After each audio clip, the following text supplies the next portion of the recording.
21 lucky players will hear their name called in the first round of the NFL draft tonight. And we fully expect these guys will be two of the lucky ones. But it took a lot more than just luck to get to this point.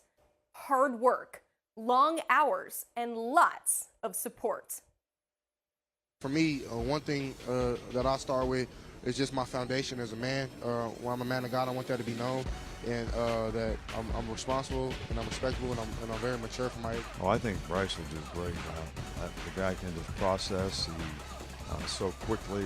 He's very accurate with the ball. He's a great preparer, understands the game extremely well. So I know some people question his height, but there's been other quarterbacks that have had success, and if anybody can play the game, because he plays it like a point guard in basketball, and he makes great decisions, and he makes them quickly, and he's accurate with the ball, so I think that's going to translate very well. So those are two of the top quarterbacks, but perhaps the top three quarterbacks in this year's draft were three of the top at the Elite 11 finals 4 years ago. So let's welcome in someone who wasn't just there back in 2019, but he is the general manager of Elite 11, Brian Stumpf. Brian, thank you so much for being here. Absolutely. Exciting day. Appreciate you guys having me. Very exciting day. You watched a lot of these guys up close and personal. You worked directly with Bryce Young, Stroud and Anthony Richardson back in 2019 at the Elite 11 finals. You've seen their growth from high schoolers to now NFL draft prospects. So first off, just how satisfying is it to see these three reach this level? Anytime someone asks, this is one of the best parts of the job. We're humbled that Elite 11 is something that these kids wanted to be a part of when they were in high school. So to be a small part of their respective journeys and to see them and knowing how much hard work has gone into it, not just for the athletes, but their families. We get a chance to meet all their families as they participate in the regional events and then the Elite 11 finals. And so much goes into it to see this payoff, in the way that they dream about. All the kids, when they come through Elite 11, they think they're going to be, starters and Heisman Trophy winners and first-round picks. But, for 4 to 5 quarterbacks tonight, that's going to be a reality. Brian, obviously, all three of those guys we mentioned, Bryce, CJ, Anthony, they're all kind of different in their own unique ways, different body types. But when you had them at the Elite 11 regionals and then at the finals there in the Star, did you notice any common traits maybe between these three guys? I know we're asking you to think about 4 years ago, but anything stand out?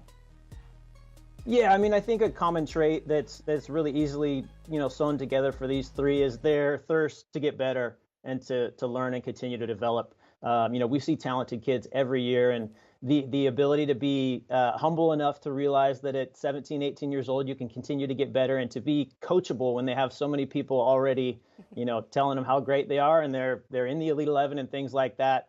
Something in common that these three had is when they came to the event, they were there to compete and all that part of it, but they're also there to really squeeze everything they could out of the coaches and the staff and the curriculum. And, that allowed them to continue to develop in a way they did to be, successful in college and now have this opportunity to get their name called tonight in the NFL draft.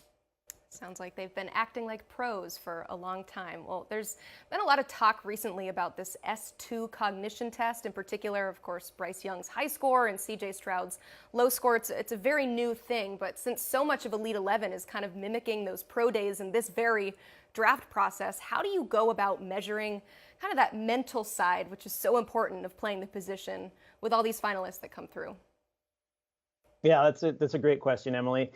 Something we've started doing really the past 9 or 10 years at the Elite 11 is we'll build a playbook with 25 to 30 concepts that are similar to what they'll see when they play college football and, potentially onto the NFL. We'll send them out this playbook of concepts 3 to 4 weeks before the event, allow them to start digesting it on their own.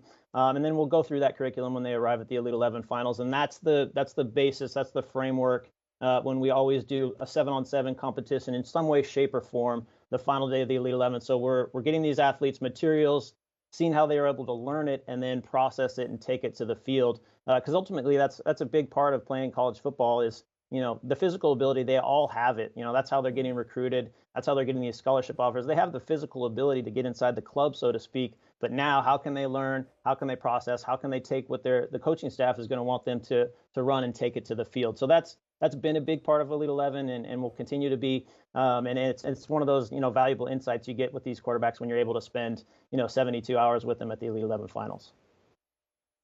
Brian, when you had Bryce there, you had CJ there. It wasn't like when Justin Fields and Trevor were there.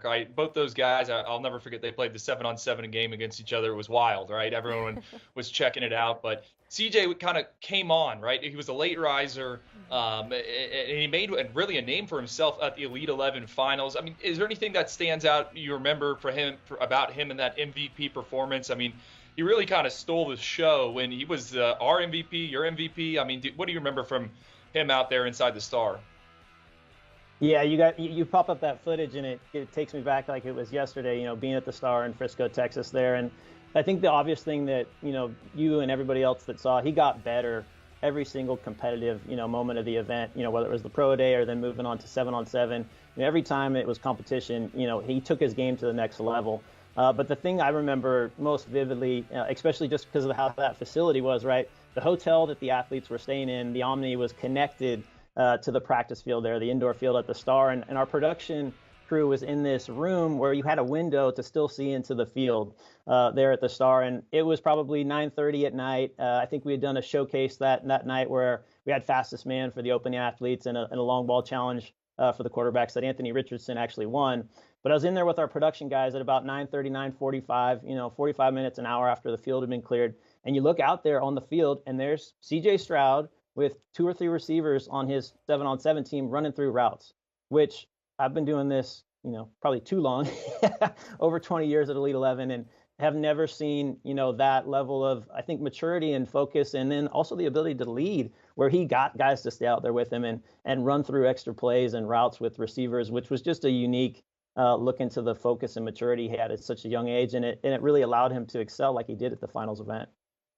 Wow. See, I love those stories. Those are so spectacular. So I hate to do this to you. It's like trying to pick between one of your children, but if you had to draft one of these guys first overall right after that 2019 Elite 11 finals, who would you have taken, Brian? Oh, right after the 2019 finals? Yeah, great question. I think based on that timeline, the body of work that Bryce Young had as an on-field producer, right, already had started 3 years, especially his junior year at Mater Dei, but even his sophomore year at Cathedral High School, he put up huge numbers. I believe they won a national championship his junior year at Mater Dei, so you knew he was a proven product on the field. And then, the things we saw through Elite 11, he's super mature, focused, humble, driven, all the good stuff you wanted to see in that aspect. So he was still at that point, and I think it reflected in you guys' rankings as well, a little bit more of a proven product. We saw CJ, his growth accelerate throughout that offseason, and he really put it together for an outstanding senior season there at Rancho Cucamonga after Elite 11. But if we're talking July, CJ had a great 3 or 4 days at the Elite 11 finals. But if we were saying, still body of work, it would have been Bryce Young at that point. All right. We'll find out here in a few hours if he goes wire to wire. Brian, thank you so much for this. We appreciate it. Absolutely. My pleasure. Well, the Elite 11 upcoming events look like this. All of this, of course, is ahead of the Elite 11 finals, which is June 14th through the 16th. They've got events from Eugene to Oxford and Georgia, Pennsylvania, all over the country, finding those, Elite 11.